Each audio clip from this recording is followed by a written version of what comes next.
Welcome, everyone, to the Integrative Nurse Coaches in Action podcast. My name is Nicole Vieno. I am your host, and I'm also board certified integrative nurse coach. I come to you today from Tucson, Arizona. And today it is exciting. We have a board certified nurse coach all the way from Afton, Minnesota. Only 4 inches of snow up in Afton, Minnesota right now. She is also a nurse who is in wellness programming. She is senior faculty with the Integrative Nurse Coach Academy. She is completing her master's degree in medical cannabis therapeutics. And she also has a master's in holistic health. And as we were talking, I was like, well, gee, Judy Ratliff, you're a badass. So we welcome Judy. Thanks, Nicole. We're so glad you're here today. Thank you. I'm excited to be here. Good. Yes, we're excited to have you here. We love to learn and be inspired by fellow nurses in the world. And so we also love to take a trip down history lane, find out a little bit about you and your history as far as how did you discover nursing and what's that story? Whew. Well, those people that you hear about that say, oh, I knew from a very young age what I wanted to do. I always knew that I wanted to be a nurse. Well, that was not me. I actually wound up in college at the University of Wisconsin-Madison at the age of 18 and really had no clue what I wanted to do with the rest of my life. I find it fascinating that we think that 18-year-olds should know what they want to do with the rest of their lives. But I went off to school and learned very quickly at 18 that when I'm in an environment in a dormitory with other 18-year-olds, studying was not my priority because there were just 101 other more fun things to do than that. So my first year in college, I really kind of floundered. I was like, oh, what is it that I want to do with the rest of my life? I thought about physical therapy. I thought about social work. I thought about education. And I just kind of eventually fell into nursing only because I knew I wanted to work with people. And I loved the sciences. I loved the anatomy and the physiology and all of that. And I hated math. So I thought, well, what can I possibly do that will work with that? And I just kind of fell into nursing. I thought, well, this kind of sounds cool. So I did that and loved it. I loved the classes. I loved the clinicals. I actually had my first senior year because it took me 5 years to get through college, since my freshman year was a bit of a party atmosphere. My first senior year, between my first and second senior years, I had a nurse student internship in a pediatric hospital. And I actually had my first glimpse of what I consider to be holistic health, which I really didn't know anything about.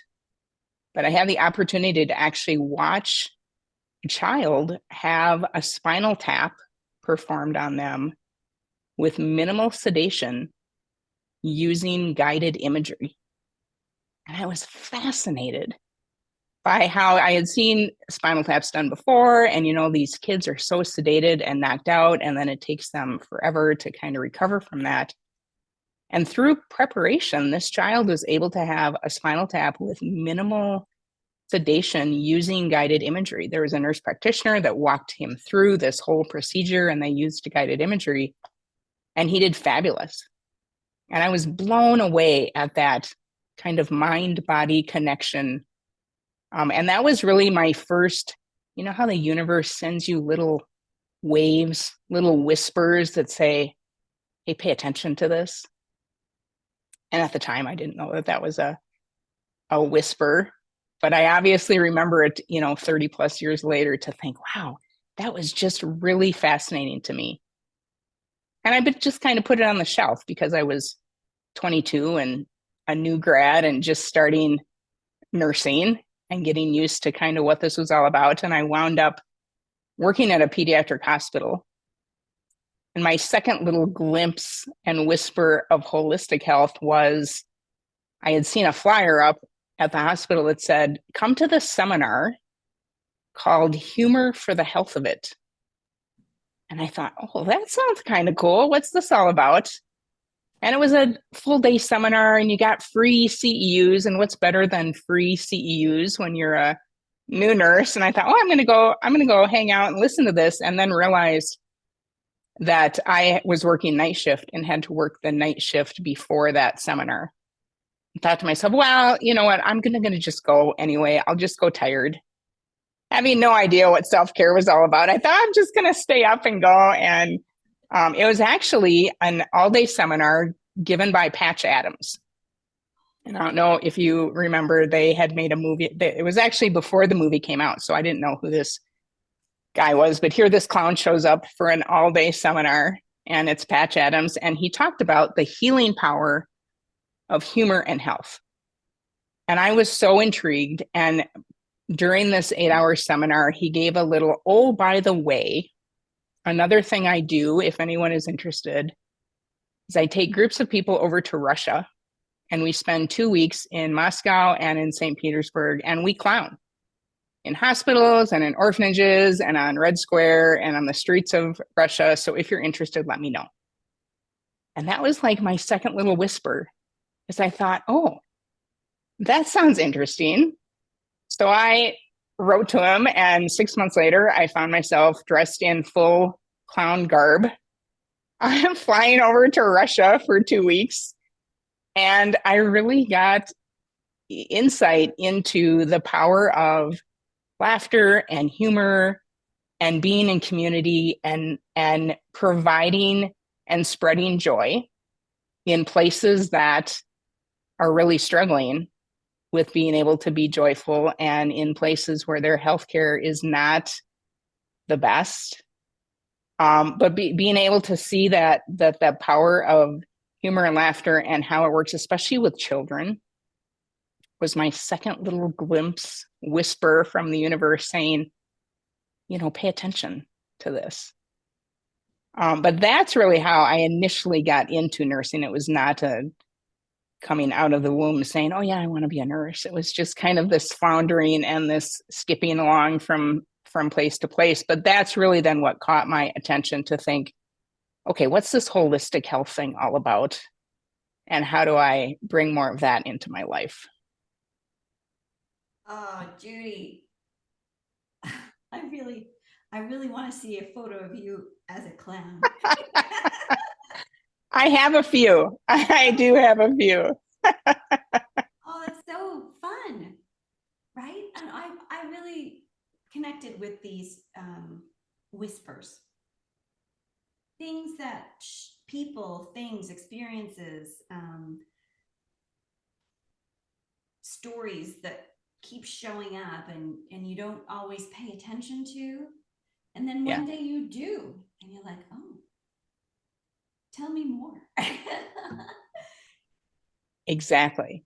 And so this holistic way of being, body, mind, spirit, first with a pediatric spinal tap, no sedation, just mindfulness, just imagery to prepare the child, and the positive effects of that, I'm sure were incredible for the family, for the youngster receiving that care, and then being a clown. It just makes me laugh, just like joyfully, like you said, joy, bringing joy into what we do, and knowing that we're more than just physical beings. Yeah. Right. Yeah. So a little bit of floundering at first in your college years, a little bit of fun, nothing wrong with that. A lot of fun, a little flounder. Now, my husband and I were chatting about that yesterday, about just our journeys, and he had some struggles in going to college, and just trying to figure stuff out. Like you say, at 18, how are we supposed to know what we're going to do for the rest of our lives? And we went to a fundraiser yesterday, and a nurse from the nursing school here in Arizona, in Gilbert, Arizona, at the Tucson University of Arizona, but she was in Gilbert, which is just down the road from us here. And she said she knew she wanted to be a nurse right from the get-go, right from when she was a little girl. And I am so amazed at all of those. I'm so happy for people who know that, right? I wasn't one of those people either. I'm certainly glad that I did it, but yeah, yeah. Okay, Yes. so now we're at the point where you have two major influences in your life that were guiding you towards holistic nursing. And so Right. now where are we at in the story? Right. So I spent 15 years working in a pediatric hospital, both doing bedside nursing, and then I moved into doing inpatient case management because I got to the point at the bedside, which I loved, and I loved working with kids, but I got to that point where I thought, there's got to be something else to this. I felt like all I had time to do was take vital signs and pass medications, and it was so busy, and you had so many patients. I thought, something is missing. So I moved into doing inpatient case management, where I was setting up families to go home with children who were quite sick, whether it was going home on a ventilator and preparing them for that, but just kind of looking more at that big picture about health and what are we doing and how do we support families. I did that for a few years, but there was still kind of this something is still missing from what I'm supposed to be doing. So I left the pediatric hospital and moved into a per diem position, doing the same thing from a case management standpoint, but in the adult world, a level 1 trauma hospital, because I thought, well, that will at least give me time to explore what else it is that I'm supposed to be doing. Because I'm working full time at the children's hospital, I just wasn't really doing anything else. So I went to an on-call, kind of a per diem position. And one day, another whisper came across my life, as it was those informational postcards that kind of show up in your mailbox that say, oh, here, this is what's going on. And on my kitchen island was this informational postcard that said, get your master's in holistic health. And I was like, what is this? And the fact that the postcard even made it into my house, because normally Brad will stand in the garage with the mail and the recycled junk mail, and everything just goes into the junk recycle bin. But this happened to have made it into my house. And I thought, I didn't know you could get a master's in holistic health. What is this all about? That little whisper came, and then I immediately resisted that whisper because I thought, I cannot possibly go back to school. Like, I can't be a graduate student. There's no way. I've been out of school for 15 plus years. There's no way that I'm going to go back to school. And I kept coming back to me, and I kept thinking about this and thinking about this. So I said to myself and to Brad, okay, I'm just going to go to this informational session so I can just be reinforced that graduate school is not what I'm supposed to be doing. So I went to this informational session, and the first thing that they told us was, oh, if you are in this program, one of the opportunities that you will get during J-term, during Christmas break, is to go to India as a class and learn about their holistic practices and what they do. And I thought, oh my God, I guess I'm going back to graduate school. And I came home and I said, yes, you know what? I guess this is for me. And I wound up back in graduate school getting my master's in holistic health, and spent a couple weeks over in India learning about all of the things that they do. And it was just a fascinating course and a fascinating program. And my first year in that program, I met Lindsay Fry, who is another fabulous senior faculty instructor for INCA. We met because she was also in the program. And it was our third year in school that she said, hey, I'm going to Miami and I'm taking this nurse coaching program. You should come with me. Right? Another little whisper. And I thought, oh, well, what's better than being in Miami in November instead of Minnesota? Right? Because the Miami weather is great. So off we went to this nurse coach thing that I didn't know anything about. I hadn't really heard anything about it. And the rest, I guess, is history. We spent the first, it was still when we were meeting in person before everything went online. So we spent a week in Miami. And I know, Nicole, you have also shared that whole self-development piece of the program was a little challenging, a little different. And it was for me too. I was not at all expecting this whole self-development thing. And about 2 days in, I realized like, oh, I guess I'm not just going to learn the 12 easy steps of being a nurse coach. There's this whole self-care, self-development, self-evaluation piece. And I thought, fine. I don't really need to like dive into this world. And ironically, when we were in our second year of graduate school, I joined by the way, you have cancer club, and was diagnosed with breast cancer. So not only was I a graduate student in holistic health, I was a nurse, and then I got to become a cancer patient in that world, which were all three then colliding because how did those all work together? So then a year later, here I am needing to look into my own self-development. And I was not ready for that. So that was actually a struggle. That was a challenge for me, this whole self-development piece. And obviously now I'm glad that it happened and things like that. But, I often think about, had Lindsay not said, hey, you should come and take this course with me, well, where would I be today? I would not be sitting here. So again, just those little moments that make you say, pay attention. And whether you do or not, I guess is our choice. But it's those little whispers that really make those big changes. And trusting. Yes. Yeah. I mean, your friend just says, hey, come with me. We're going to go take this class. It's not just a class, right? It's like an intense learning and practicing. And let's travel to Miami. Yeah, that's exciting. And we're going to be in classes the whole time. Exactly. So, right. And not even really 100% knowing what you're getting into. And yet, still, you went. You went. Yes. Glad I did. Yes. We're glad you did too. Yes. I'm glad you did too. On this theme of listening to the whispers and how often we go through life not really hearing the things we could hear if we were really slowing down to really pay attention. Right. And sometimes those whispers then need to turn into a little bit more of a yell, right? Yeah. Right. When we don't listen, the universe says, okay, you didn't hear that, so let me send you this. Yes.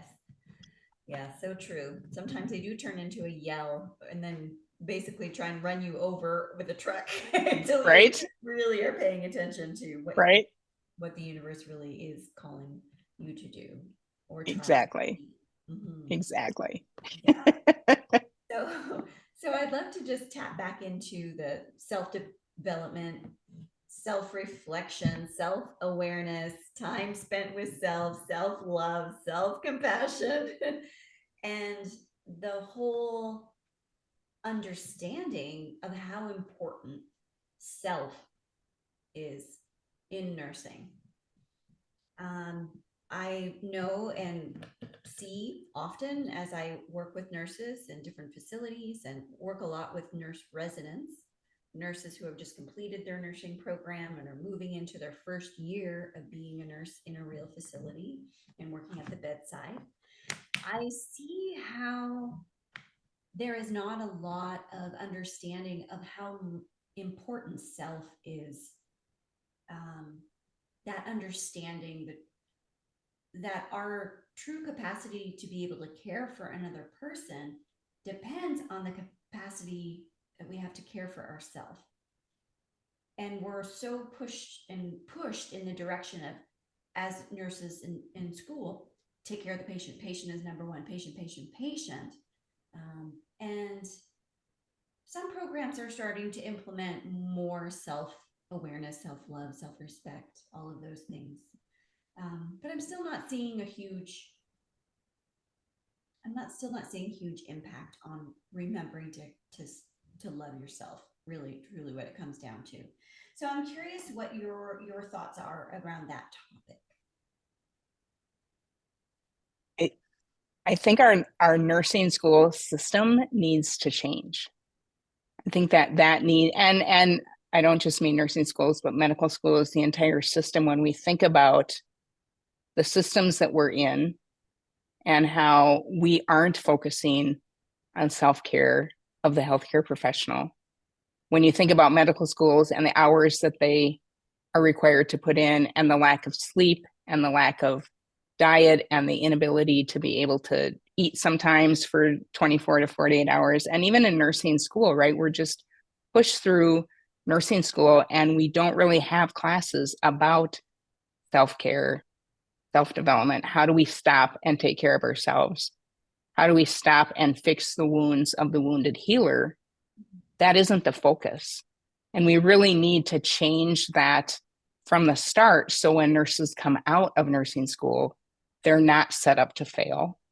And they know that if they're in a system where they're being asked to do double shifts and they're being overloaded with patients, and they need to have those skills to be able to learn, how do I sit with that? Or how am I able to say no? How am I able to get through this and not feel guilty and not put my own health at risk? And when we think about nursing just in general, COVID was such a phenomenal example of, in one sense, the first year of COVID, nurses are put on the pedestal and looked at as heroes. And within almost that same year, they're demonized because they potentially have opinions about a vaccination. What other profession do you encounter that type of scale with? Yeah. So just to be able to teach nurses those skills to say, you know what, I am going to take care of myself. I am going to put myself first, and it's okay. I'm not a bad human being because I'm going to care for myself. We need that in nursing schools so we can set people up for success and for a healthy nursing career versus hitting that moral injury and then leaving the profession because they don't want to be there anymore. Yeah. And both you and I had a similar experience when we were encouraged to actually look at ourselves and face ourselves, all the stories we've told ourselves. And we want to just learn the facts, just the facts. Teach me how to be a great coach, and I don't need to really worry about myself because I'm just going to do the things for the others, right? I'm going to take care of someone else. And I was a nurse at that point for almost 18 years. I think it was around there. That was the point when I took the nurse coaching program. And I had not learned any of those skills along the way or thought that was important. I did understand I would do a lot of working out and eat right. I had those skills, but none of the skills of like recognizing that I had a spiritual side to myself and a mind and emotional side to myself that I had been ignoring. And no one had ever questioned or had the conversation with me that those were very important for me to be able to continue to do what I was doing at the bedside. Yeah. Right. Yeah. And so now we're like, oh crap, now in this program, we are forced, which in a loving way, right? We're not forced. I mean, we're still choosing. Did we want to really pursue that discussion? Did we really want to dive deep? Because we know ourselves in the coaching role as a coach, you can only go so far with someone as you've gone with yourself and looked at yourself and your own inadequacies and your own needs and your own things you need to deal with. Yeah. Exactly. I think that I think is part of the challenge that students hit with this program. I love it. I think it's great that this program is based, the foundation is about self-development, but it really does, especially if you have never encountered that before, you're kind of thrown into this. And I certainly was not ready. I had dealt with cancer the year before, and my way of dealing with that was just to get through it. And what I realized when I started this whole self-development piece was, oh my gosh, Judy, you're not only need to get through it, but you need to maybe spend some time just sitting with it.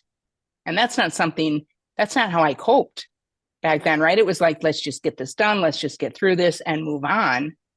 And then here comes this program that's going to tell me, well, now you need to self-reflect. I was like, what? Like, that's not really what I was planning on doing. Thank you very much. I'm just going to move through this too. So it really does force you to kind of look at yourself, but how can we coach others if we're not willing, to look at our own vulnerabilities and things that we need to change? Yes. And it's such a lifelong set of skills. It's not like I just, found myself and I'm done. like every day I'm more aware of myself. And even yesterday, having a conversation with the dean of a nursing school, and I felt some triggers as she was talking to me of being a young nurse. I felt those triggers, those things bristling up on the back of my neck that I don't agree with anymore. And I had to choose, do you want to say something? Do you want to just let that just be with those feelings and maybe talk about them with someone else later because it wasn't the time. Right. Or, but those decisions, like in the moment, I almost found myself saying something. And then I was like, no, it's okay. You can be with what you're experiencing, this uncomfortable feeling of disagreement, and come inwards a little bit and see, why am I feeling those things? Where at one point in time, I may just have blown up, or just shut down completely as well. The two dichotomies of that, right? So yeah, I definitely am so appreciative of the skills that I learned in the Integrative Nurse Coach Academy's Integrative Nurse Coach program, because they really, truly have changed the way that I show up in the world. I'm very, very thankful for them. Me too. Me too. Yes. Okay, so you went to the Integrative Nurse Coach Academy Integrative Nurse Coach program in Miami, Florida, with your dear friend who's now also senior faculty with the Integrative Nurse Coach Academy. Yes. Yes. And so you completed the course, and then what happened? What happened from there? Yeah. So Lindsay and I, you take the course and then you come back for 6 months and you do your coaching and then you go back to Miami. And the one thing that we noticed when we went back to Miami was the profound change that we saw in our fellow nurse coach students, and how they were so inspired by this program, how they had these kind of aha moments over the last 6 months, how they had found a renewed love for nursing, because so many of them, like so many students, seem to be drawn to this program when they're really looking for help, when they're looking for support, when they're thinking, I'm not sure that I want to be a nurse anymore. But in my heart, I know I do, but in the environment that I'm currently in, it's not working for me. And we were so inspired by the changes that we saw in our fellow people that we thought, we were both still in grad school together. And so we decided to do our master's thesis actually on this program and the profound changes that nurses experience going through this program. So we did our master's on that and we graduated. And again, I was still at this hospital working per diem. And the more I got into nurse coaching, the more I realized the position that I was currently in the hospital was no longer fitting me. So I left that role just to kind of see, all right, now again, like what else is out there?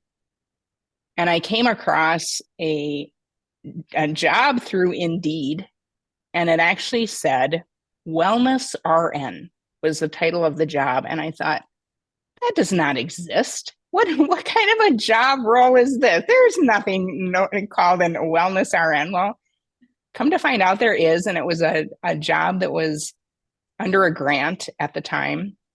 And it gave me the opportunity to go into senior living facilities. It was myself and a social worker. And we were just basically available to anyone who lived in that senior living facility that wanted to make lifestyle changes.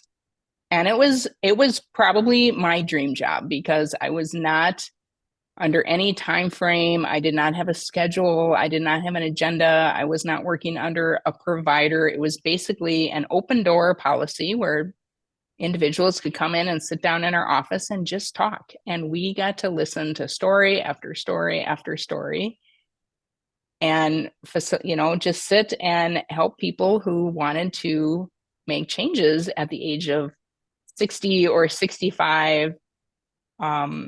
And it was fabulous. And, unfortunately, it was a year into the program when COVID hit and the focus changed from keeping us funded to dealing with COVID, especially in senior living facilities. So unfortunately, after about 2.5 years, we did lose the grant, but it just reinforced in me the power of listening to story as we do as nurse coaches and providing space for somebody to share what they need to share, and then working with them to motivate them to make the changes that they want to make.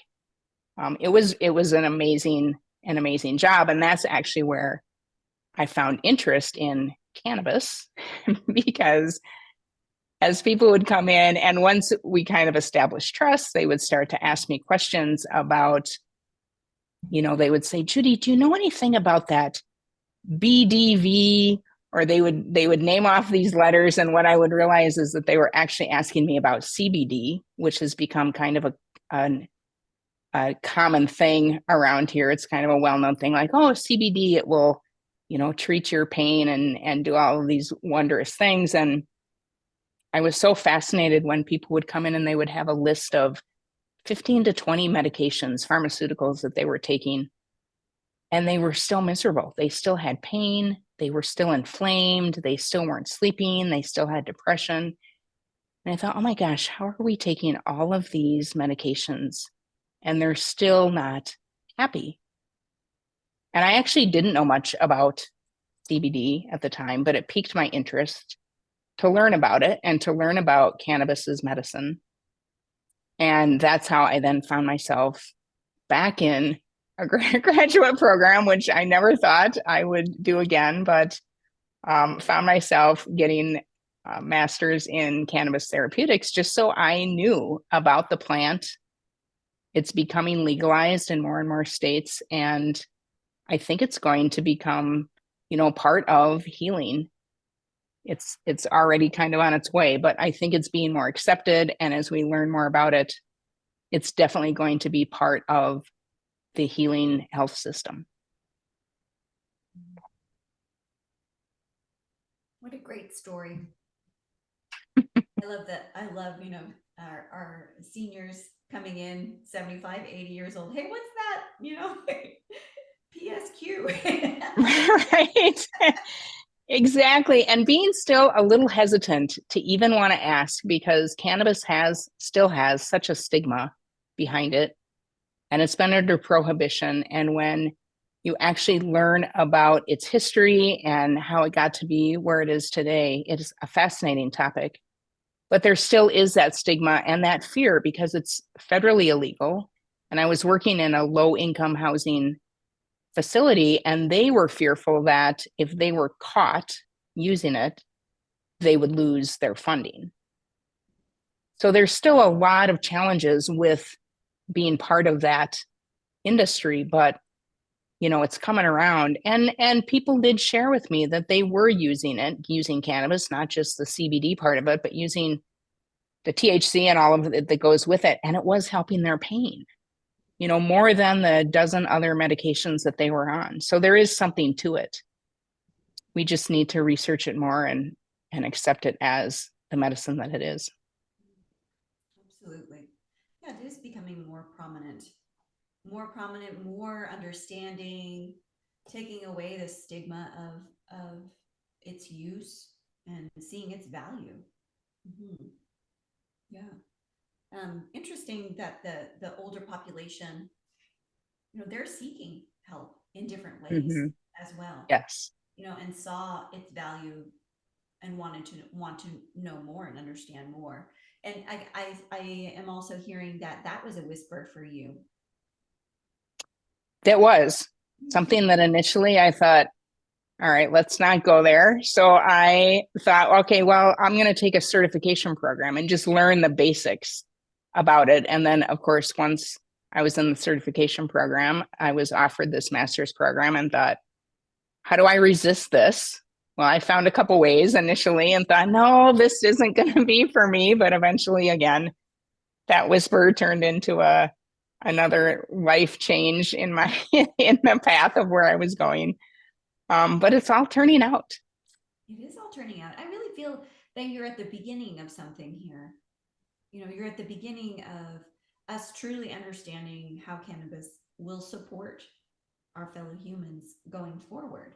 And so it's almost like you're going to be completing this master's in medical cannabis therapeutics, and then you'll be like one of the few out there who can really support, but really with a true understanding, right? It's not just here, take this. It's no, I have a master's in this. I have dedicated time, money, resources to understand truly how this plant can affect us. Yeah. Right. Right. And it is going to be something that nursing is going to want to know. Mm-hmm.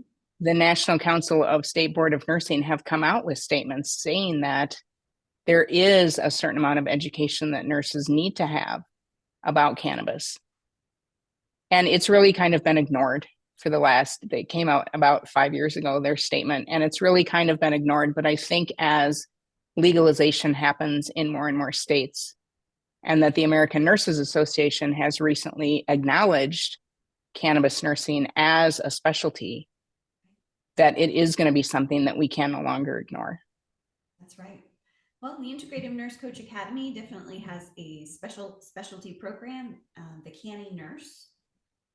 So nurses who are seeking more information, that may be something that you would like to look at as far as advancing your understanding and being able to use that information with patients with clarity instead of just misinformation. Yeah. Yeah. Ooh. So where do you see yourself using this information? You got your coaching. Ooh. You've got your coaching program, the cannabis nursing, a master's in holistic health, and all of these layers on top of your life and then nursing. So, you're combining all of this together. Mm-hmm. What's your vision going forward? What do you see? You may not have it yet, but you might be fun to just talk about that for a few minutes. Right. I would love to be able to do cannabis education, both with healthcare professionals and people that want to use cannabis. So education and consulting.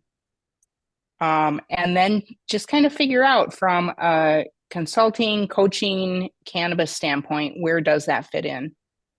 And what I'm finding is when people ask me, what am I currently up to? What am I doing? And I talk about cannabis, the conversations just open up, and it doesn't really even seem to matter where I am or what I'm doing. I was actually at the dentist just having a cleaning the other day, and my hygienist was asking me about what I'm doing, and I brought up cannabis.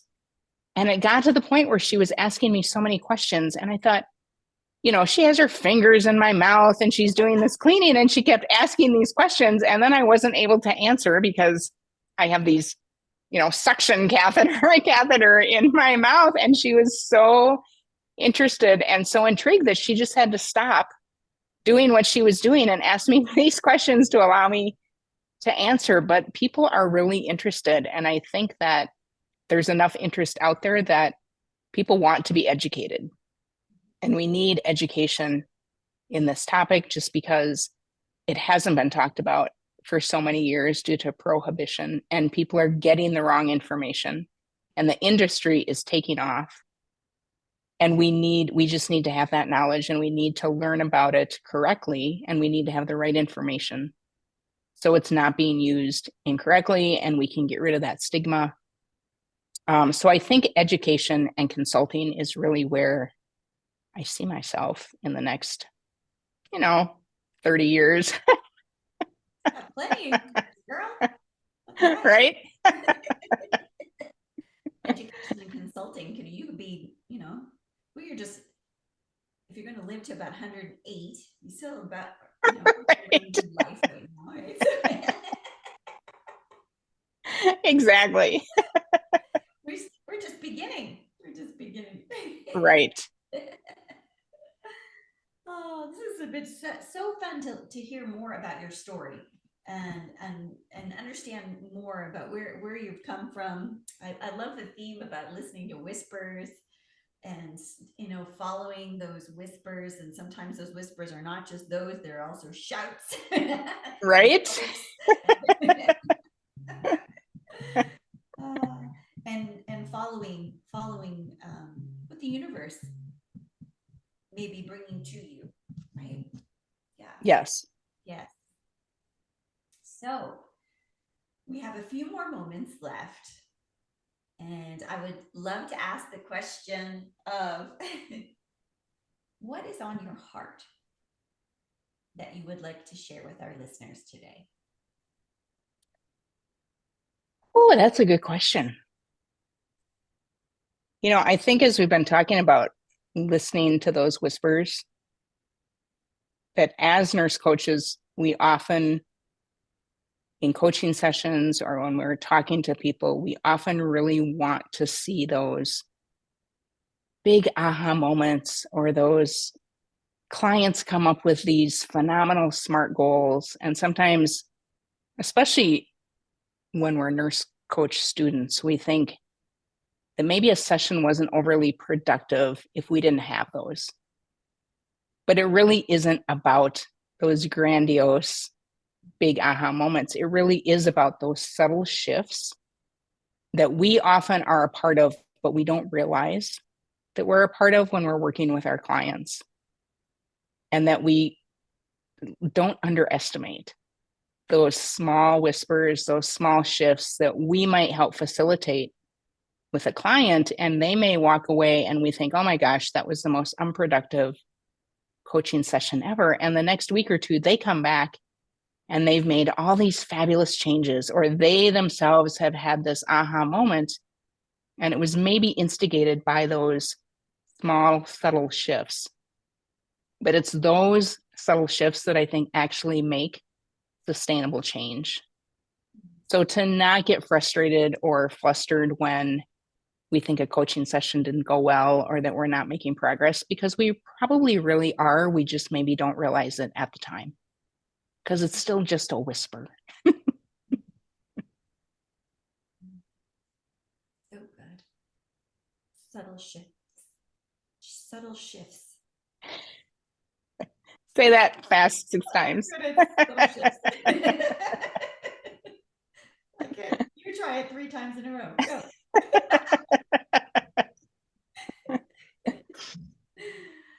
Thank you for your wisdom. It's true. So many times you think the coaching session may not have gone the way you planned, and you can't know. We're just Exactly. We're trusting that just listening to a story, being with a person instead of at them, sharing those special moments together is really important. Yeah. Yes.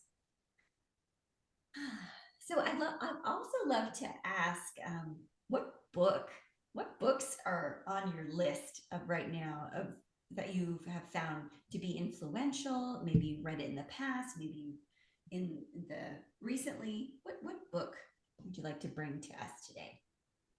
Yeah. I read the book Being Mortal by Atul Gawande. And it's such a fabulous book about how we look at death and dying, how we look at how do we avoid the process and the conversations surrounding death and dying. And I think I actually read the book after I took Jan Booth's Renewing Life or Reimagining the End of Life course through Inca.